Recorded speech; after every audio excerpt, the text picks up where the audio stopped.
Hadirin sekalian, kita kembali mengkaji kitab Kifayatul Akhyar, sebuah kitab fikih yang di dalamnya menjelaskan berbagai macam ilmu fikih dan ada perdebatan beberapa imam, di antaranya Imam Nawawi dan Imam Ar-Rafi'i. Jadi sebelum saya jelaskan ini, Imam An-Nawawi sama Imam Ar-Rafi'i itu sering tidak sependapat dalam menghukumi sebuah hukum agama. Akan tapi hebatnya beliau tidak pernah berdebat dengan lisan. Jadi lisannya tidak pernah diajak berdebat. Tapi ketika mendebat dan tidak sama, itu ngarang kitab. Jadi Imam Ar-Rafi'i ngarang kitab mendebat pendapatnya Imam Nawawi, kemudian Imam Nawawi ngarang kitab mendebat menyangga pernyataan Imam Ar-Rafi'i. Ini ulama-ulama zaman dulu tuh hebatnya kayak gitu, Pak. Jadi tidak pernah berdebat mulut, sehingga tidak terjadi berantem lah gitu, ya. Nah, di antaranya dijelaskan dalam kitab ini. Kita masih membahas terkait menyolati mayit. Ada pertanyaan begini, wahal tustaritu niyatul ghasili fil ghuslil mayyiti? Apakah disyaratkan berniat bagi orang yang memandikan mayit, memandikan jenazah, ya, apakah harus ada niatnya? Jadi bukan niat mayitnya, karena mayit kan tidak bisa niat, Pak. Yang yang memandikan harus niat enggak? Wajhanin, itu ada dua pendapat. Jadi apakah orang yang memandikan jenazah itu wajib berniat atau disyaratkan untuk berniat? Itu ada dua pendapat. Al-asahu inda Ar-Rafi'i, adapun pendapat yang kuat inda Ar-Rafi'i, menurut Imam Ar-Rafi'i, ini yang saya sampaikan tadi itu, fil muharrari, di dalam kitab Muharrar. Jadi Imam Ar-Rafi'i menulis kitab namanya kitab Al-Muharrar. La yajibu, tidak wajib niat. Jadi orang yang memandikan jenazah itu tidak wajib niat mandiin jenazah. Kenapa? Li'annal maqsuda, karena sesungguhnya tujuan min ghuslil mayyiti, dari memandikan mayit itu, an-nadzafatu, merupakan sifatnya membersihkan. Jadi kata Imam Ar-Rafi'i, tidak wajib niat, karena memandikan mayit itu sifatnya adalah pembersihan terhadap jenazah. Wahia taksilu bila niyatin, maka dari itu tanpa adanya niat itu sudah dianggap berhasil mandi mayit. Itu menurut Imam Ar-Rafi'i. Jadi nggak perlu niat.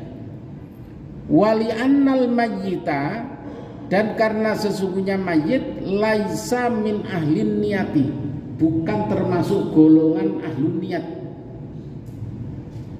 Bi khilafil hayyi, beda dengan orang yang masih hidup. Kalau orang yang masih hidup wajib niat, tapi kalau mayit tidak wajib niat. Karena niatnya gimana? Kalau sudah meninggal. Kalau yang hidup kan wajib niat, Pak. Niat apa itu? Apa saja yang niat? Wudu, terus sholat, terus puasa, apa lagi? Mandi, niat ikhram, yang ngaji itu ya kan? Niat apa lagi yang kalau duduk di masjid lama itu? I'tikaf. Jadi disyaratkan niat. Tapi kalau mayit tidak ada syarat niat, karena nggak bisa niat mayit itu. Ya, jadi mayit laisa min ahli niat, bukan bagian dari golongan ahli niat karena memang nggak bisa niat. Fa'ala hadza yakfi ghuslul kafiri. Maka dengan demikian cukup, boleh, artinya nggak apa-apa orang yang memandikan mayit itu dari golongan orang kufar. Jadi orang kafir itu juga boleh sah mandiin jenazah orang kafir itu.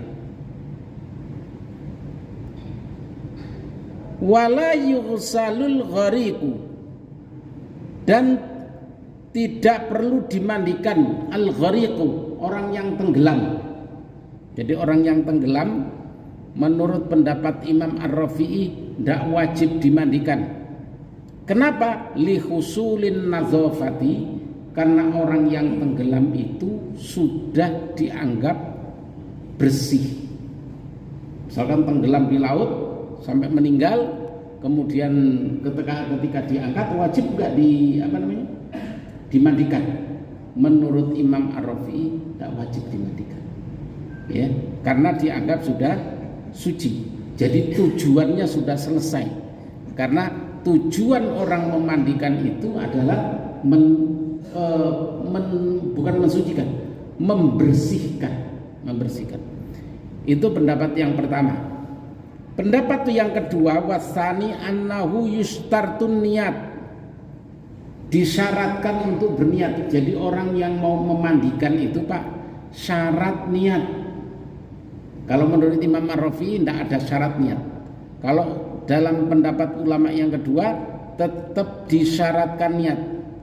Fa'ala hadza la yakfi ghuslul kafiri. Maka dengan demikian orang yang memandikan bukan orang muslim maka dihukumi tidak sah. Tidak boleh memandikan. Kenapa? Karena syarat niat itu adalah orang muslim.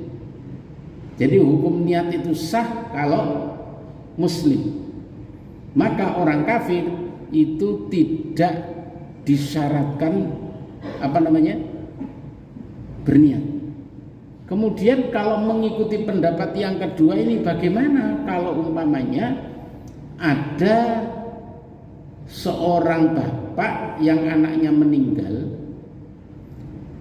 atau seorang anak yang bapaknya meninggal sementara mereka itu bukan dari golongan muslim, yang meninggal orang muslim, maka memandikannya janganlah pada mandikan yang pertama kali sirman itu Pak. Ini kalau menurut pendapat yang kedua.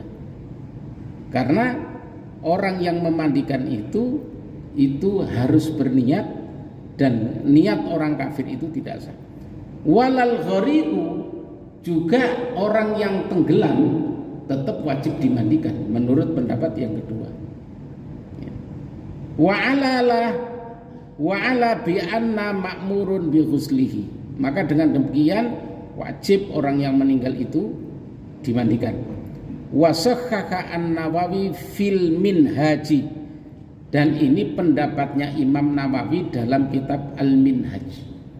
Jadi kembali, dua ulama mereka satu mazhab, sama-sama mazhab Imam Syafi'i, tapi beda pendapat. Maka cara mengeluarkan pendapatnya dan cara menolak atau menyanggah pendapat imam lain, menulis buku, menulis kitab. Ya, jadi tidak berdebat. Jadi tidak bikin rusuh. Kalau sekarang ini kan dikit-dikit berdebat, dikit-dikit berdebat. Jadi tidak menulis kitab. Nah, kalau ulama zaman dulu, ini satu mazhab loh Pak. Satu yang mazhabnya itu sama dengan Imam Nawawi sama Imam Ar-Rafi'i itu satu mazhab, sama-sama bermazhab kepada Imam Syafi'i, tapi berbeda.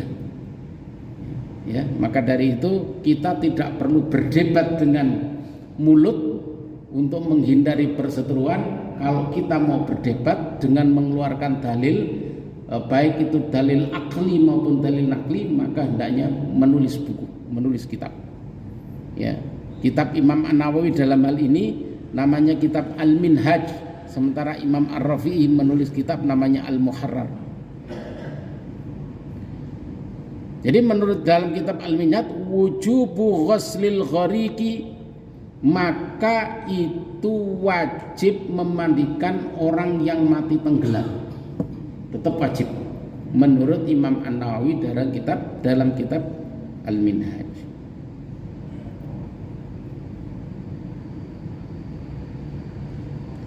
Ba'da sahihuhu adamu istarutun niyat wal ajabu anna ar-Rafi'i rajaha fi syarhihi wujubul ghuslil ghariqi wallahu alam. Bagaimana perbedaan pendapat dua imam ini selanjutnya dalam hal penyelenggaraan jenazah ini insya Allah kita bahas pada pertemuan yang akan datang. Wallahu a'lam. Ada pertanyaan?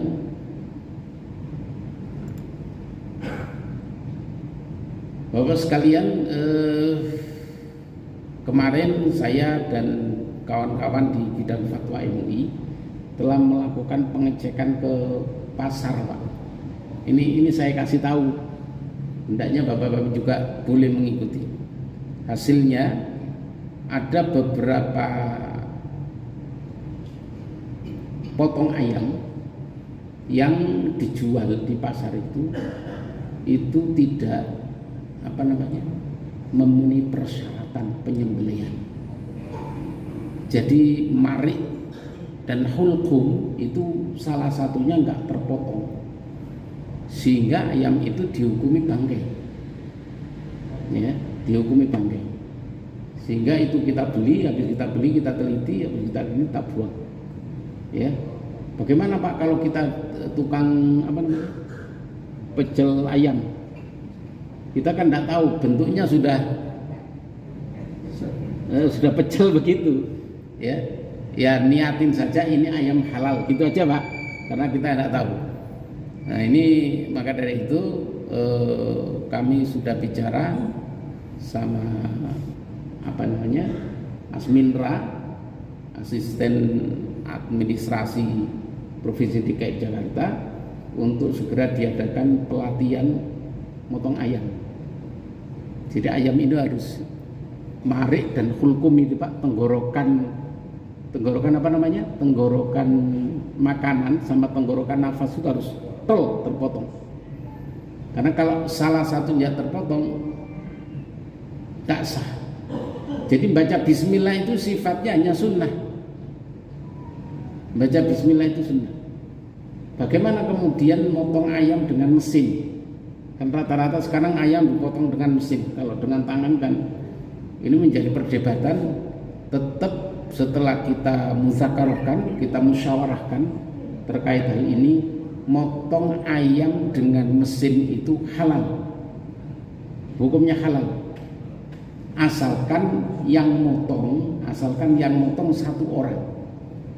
Jadi satu orang itu yang mengendalikan mesinnya itu satu orang. Jadi orang muslim dan mukallaf. Jadi kalau nggak mukallaf nggak sah hukumnya. Ya, mukallaf itu orang Islam yang sudah wajib melaksanakan hukum Islam, mukallaf. Ya, gitu ya Pak. Ada lagi pertanyaan?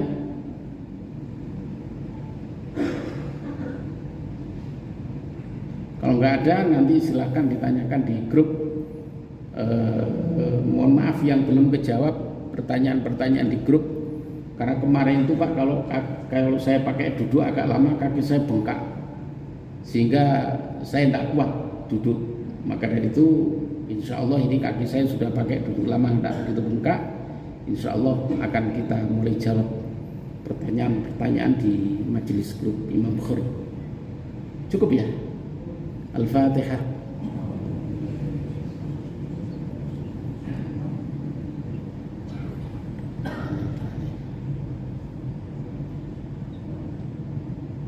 Alhamdulillahi Rabbil Alamin, hamdan yuwafi ni'amahu wa yukafi'u mazidah. Ya Rabbana lakal hamdu wa lakal syukru wa lakal mulku kama yanbaghi li jalali wajhikal karimi wa 'azimi sultanik. اللهم صل على سيدنا محمد الفاتح لما أغلق والخاتم لما سبق ناصر الحق بالحق والهادي إلى صراطك المستقيم وعلى آله وصحبه حق قدره ومقداره العظيم. اللهم افتح علينا بفتوح العارفين، اللهم افتح علينا بفتوح العارفين، اللهم افتح علينا بفتوح العارفين. اللهم أعنا على ذكرك وشكرك وحسن عبادتك. ربنا آتنا في الدنيا حسنة وفي الآخرة حسنة وقنا عذاب النار.